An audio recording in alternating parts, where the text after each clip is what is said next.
first step is really developing a real solid foundation of understanding of what your expense is with your current carriers.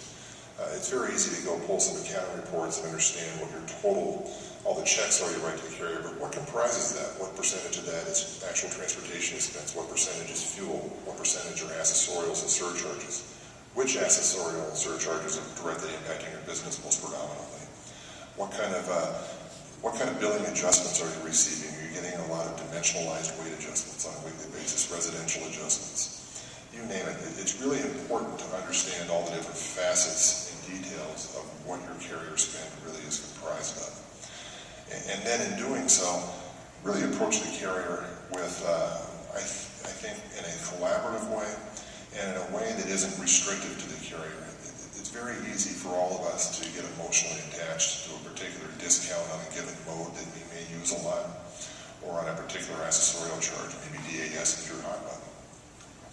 If you approach the carrier in a very narrow view, you really paint the carrier with a narrow way to respond to you, and it can make for a long or protracted and difficult negotiating session.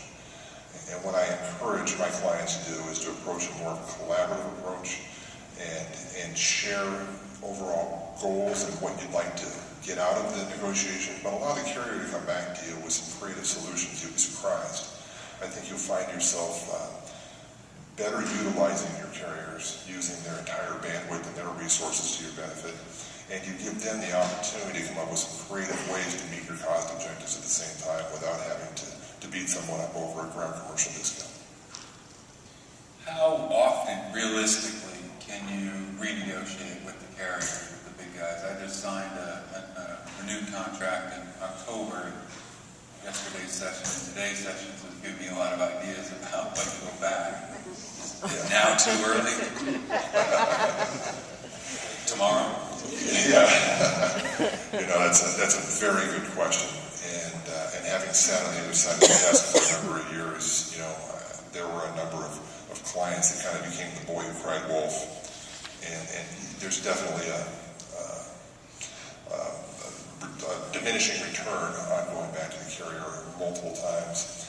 I will say, however, though, it's very rare for a large shipper to sit on their hands for the duration of their small parcel contract, which is typically a 3-year term, and do nothing.